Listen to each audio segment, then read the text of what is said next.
O Senhor esteja convosco. Proclamação do Evangelho de Jesus Cristo, segundo Lucas. Naquele tempo, disse Jesus: ai de ti, Corazim, ai de ti, Betsaida, porque se em Tiro e Sidônia tivessem sido realizados os milagres que foram feitos no vosso meio, há muito tempo teriam feito penitência, vestindo-se de cilício e sentando-se sobre cinzas. Pois bem, no dia do julgamento, Tiro e Sidônia terão a sentença menos dura do que vós. Ai de ti, Cafarnaum, serás elevada até o céu? Não, tu serás atirada no inferno. Quem vos escuta, a mim escuta, e quem vos rejeita, a mim despreza. Mas quem me rejeita, rejeita aquele que me enviou. Palavra da salvação.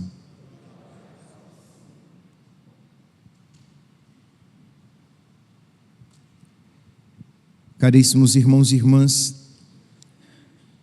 no Evangelho de hoje, Jesus diz palavras muito fortes, palavras que nenhum de nós gostaria de ouvir em algum momento da própria vida. Nosso Senhor diz a respeito de Corazim e Betsaida, onde muitos milagres tinham sido feitos, onde muitas graças tinham sido derramadas, e não obstante tudo isso, aquelas cidades não tinham se convertido. Nosso Senhor se volta então para Cafarnaum, onde a presença dele era muito forte, era muito frequente, e não obstante a presença de nosso Senhor, a familiaridade com nosso Senhor, aquela cidade também não estava correspondendo à altura das graças que a ela tinham sido concedidas, ao ponto dele se perguntar: e tu, ai de ti, Cafarnaum, serás elevada até o céu? Não, serás lançada no inferno. E não há como, meus irmãos, ouvir estas palavras e não fazer uma aplicação para a nossa vida. Isto é, nós também temos recebido muitas graças, muito mais do que as cidades de Corazim e Betsaida. Nós também temos uma proximidade com nosso Senhor, muito mais do que Cafarnaum. Ele habita em nós como um templo. E a pergunta é: nós temos correspondido às graças de Deus? Essa pergunta, meus irmãos, não deve nos fazer entrar em desespero, mas deve nos fazer refletir, e deve fazer com que nós nos esforcemos, melhor ainda, deve fazer com que nós colaboremos mais fervorosamente, mais generosamente, essa era a palavra, mas deve fazer com que nós colaboremos mais generosamente com a graça de Deus, para que ela entre e realize a sua obra. Porque, meus irmãos, a nossa alegria e a nossa confiança está em que Deus quer a nossa salvação mais do que nós a queremos.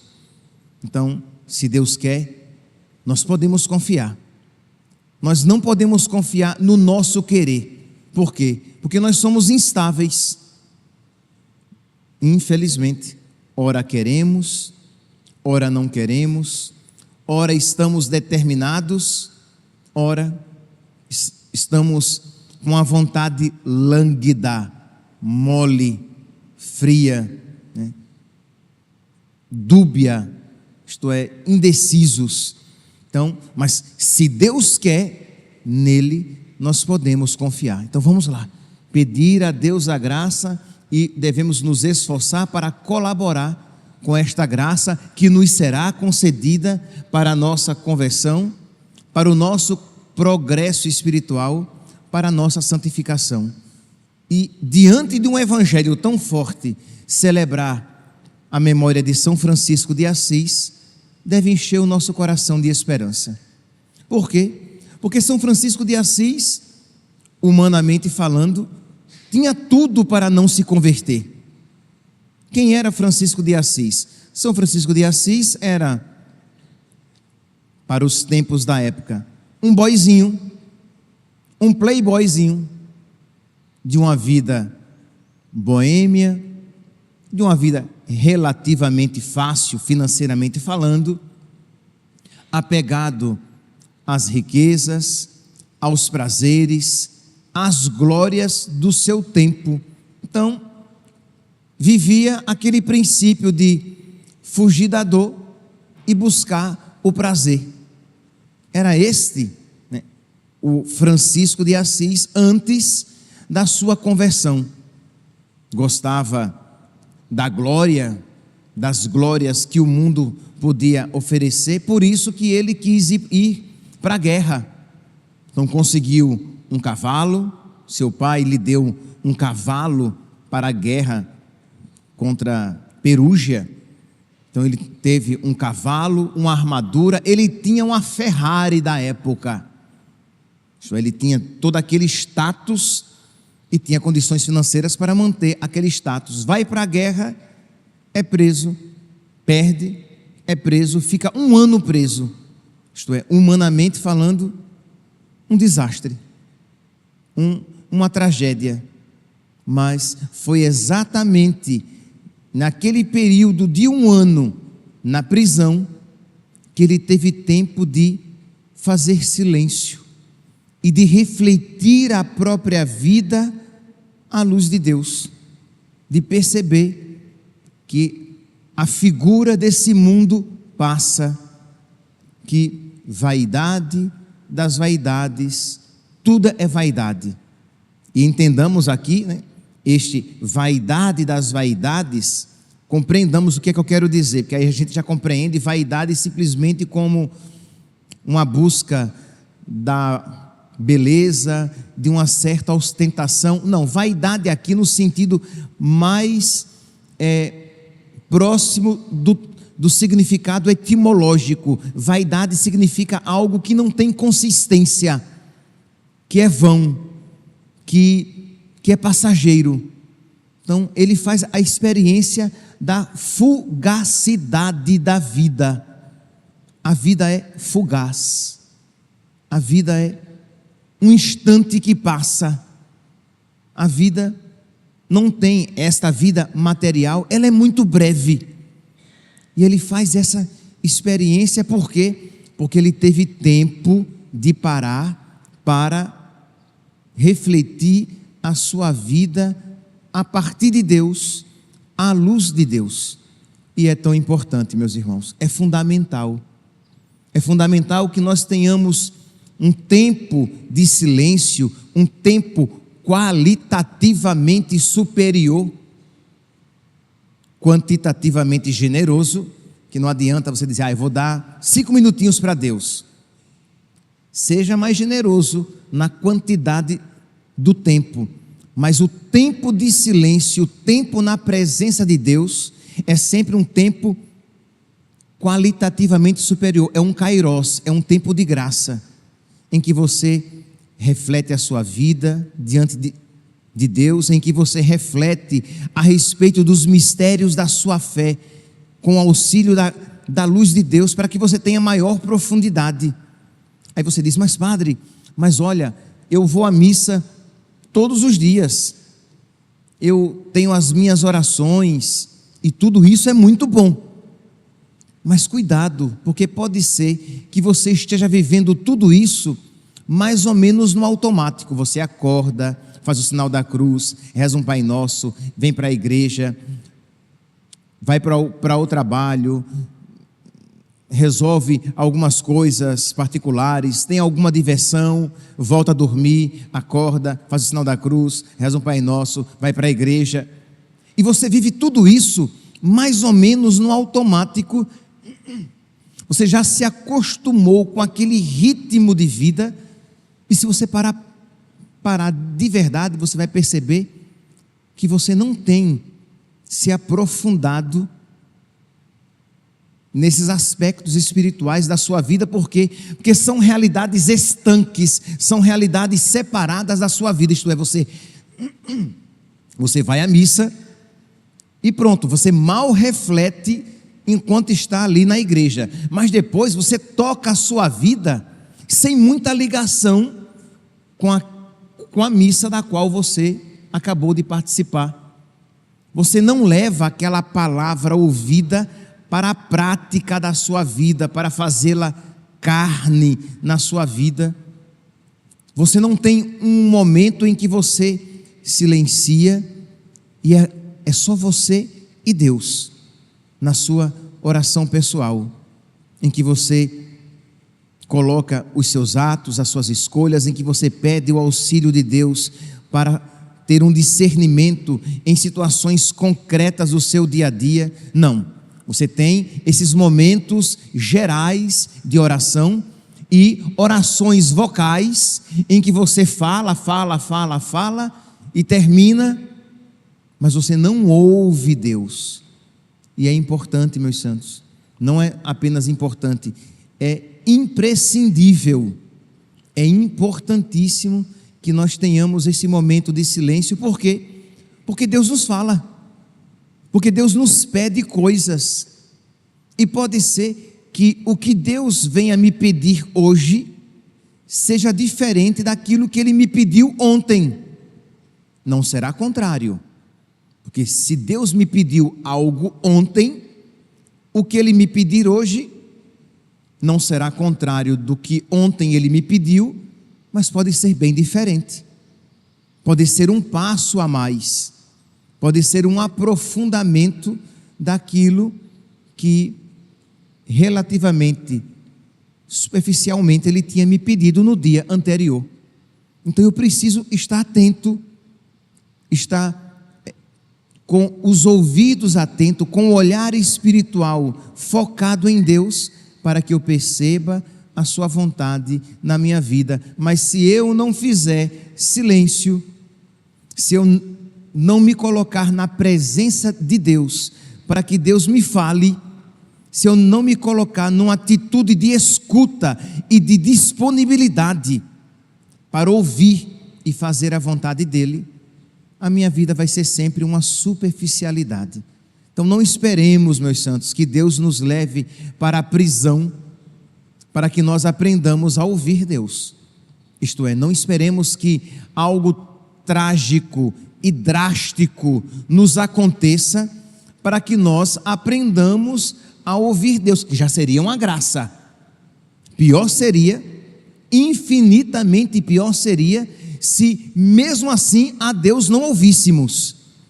Mas não esperemos, aprendamos a fazer silêncio, aprendamos a ter verdadeira oração no dia a dia, de modo que cada um aqui deve se perguntar: eu tenho um momento qualitativamente elevado, superior, no meu dia a dia com Deus?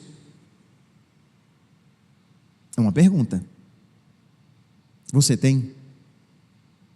Isto é, hoje você terá um momento ali, eu vou dizer, o menor tempo possível. Menos do que isso não dá, mas deve ser mais. Mas para quem está começando, 20, 25 minutos, crê em Deus Pai, é pouquinho, mas vamos lá. 25 minutinhos, todos os dias, em que você se coloca na presença de Deus.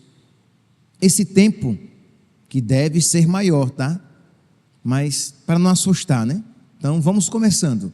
Esse tempo pode ser, por exemplo, enquanto você está ali rezando o seu terço, você, num dado mistério, você para e você contempla aquele mistério e contempla a sua vida à luz daquele mistério e começa a dialogar com Deus.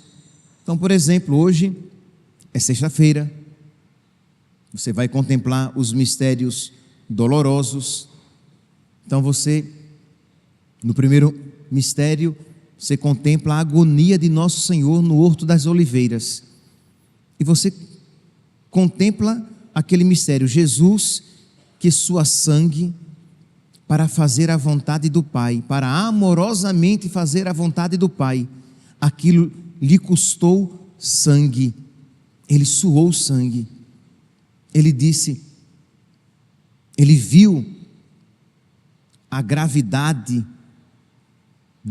do sofrimento que lhe adivinha, né? Que vinha a ele por causa daquela fidelidade. Ele diz: Pai, afasta de mim este cálice, todavia seja feita a tua vontade e não a minha. E você, a partir dali, você já compreende que você precisa também pedir a Deus a graça de dizer a mesma coisa: Senhor, que seja feita a tua vontade e não a minha. Não obstante você também sue sangue, entenda, né? Não obstante você sofra, não obstante aquilo lhe custe muito, mas você precisa aprender a fazer a vontade de Deus na sua vida, mesmo que ela lhe seja custosa, sabendo por fé que no final a vontade de Deus é sempre a melhor, é sempre para o seu bem, mas nem sempre gozosa, não poucas vezes dolorosa.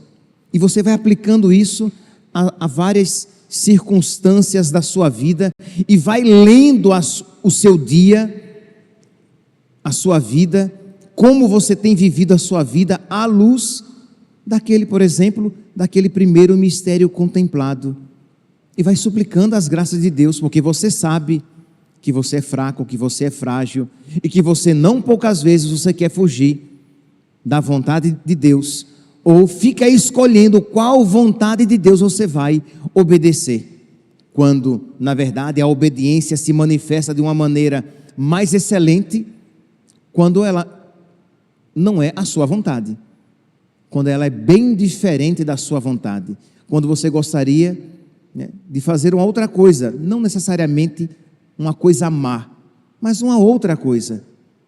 Mas se é esta, Senhor, a tua vontade, eu quero fazê-la amorosamente, porque tu a fizeste assim também.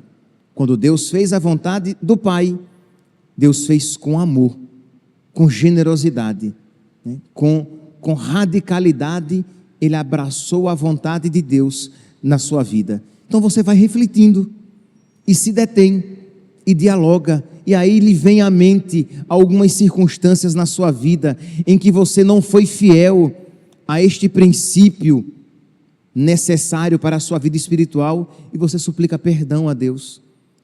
Você se compromete de, auxiliado pela graça dele, não mais aquela atitude repetir. Então você vai criando um vínculo de amizade, um vínculo de amor, uma intimidade com Deus que cresce no silêncio da oração e não nos atos automáticos e mecânicos que nós repetimos. Não são maus, mas não são suficientes para nos fazer crescer na intimidade com Deus. Aí você, por exemplo, dá mais um passo, né? O segundo mistério, digamos, ou o terceiro, ou o quarto. Então, no segundo mistério, Jesus que é flagelado no pretório, ou o terceiro, Jesus coroado de espinhos, Jesus carregando a cruz, a crucifixão e morte de nosso Senhor. Mas digamos aqui o segundo, então Jesus sendo flagelado e pensando em você, e você se lembra, né, se for hoje, né, meditando isso, você se lembra da frase de São Francisco de Assis: o amor não é amado. Não é justo que o amor não seja amado. Jesus, apanhando, em mim pensava e me amava, e por mim se oferecia, e eu não estou disposto a amar Jesus. Ó Senhor, meu coração é tão apertado, meu coração é tão mesquinho, meu coração é tão covarde. Dá-me, Senhor, um coração grande, um coração semelhante ao teu. Dá-me, Senhor, sentimentos semelhantes aos teus no meu coração, para que eu te ame de volta, porque é justo e é bom que tu sejas amado. Nós dizemos isso em todas as orações eucarísticas, né? O Senhor esteja convosco, Ele está no meio de nós, corações ao alto, nosso coração está em Deus, demos graças ao Senhor nosso Deus, é o nosso dever e a nossa salvação. E aí, geralmente, a oração, o prefácio, quando continua, é justo e santo, que nós amemos a Deus. Então é belo, é necessário, é para o nosso bem. Então Deus se alegra quando nós o amamos, porque Deus vê que nós somos felizes quando o amamos e nós garantimos a nossa salvação quando nós o amamos. Então, contemplando Jesus que por amor apanha por mim, sofre por mim, qual coração, por mais duro que seja, não vai se comover e querer também amar mais Jesus? Até mesmo sofrer por Jesus, já que Ele sofreu por mim. Isso no início vai começando de uma maneira pequena, mas a graça de Deus vai crescendo, vai germinando dentro de nós, e aquilo que até então era pequeno, isto é, eu estava disposto a sofrer um pouquinho por causa dele, vai aumentando, e eu vou querendo amar mais, e até mesmo, pode lhe parecer estranho agora isso ouvir, sofrer mais por ele, e sofrer com amor, porque ele sofreu, e sofreu com grande amor por mim. Mas isso cresce e se aprofunda no silêncio da oração. É claro, meus santos, misericórdia, a Santa Missa é a oração mais perfeita, a Santa Missa é a oração mais profunda, a Santa Missa é a oração na qual um maior número de graças nós recebemos, mas se nós não tivermos uma abertura de alma, tudo isto que a Santa Missa tem para oferecer, não é recebido, não é acolhido, porque o seu coração está fechado. Mas quando você tem vida de oração, oração pessoal, o seu coração está aberto, a sua alma está aberta para receber tantas graças que, por exemplo, na Santa Missa, Deus tem para nos oferecer. Então peçamos, meus santos, por intercessão de São Francisco, que recebeu, graças tão grandes naquele um ano de prisão, mas foi um ano de silêncio, de aprofundamento, de abertura para a graça, que Ele interceda por nós, para que nós aprendamos a fazer silêncio, para que nós aprendamos a ter oração pessoal com Deus, para que Deus também, na nossa alma, derrame tantas graças que Deus tem desejado derramar. Louvado seja nosso Senhor Jesus Cristo, para sempre seja louvado.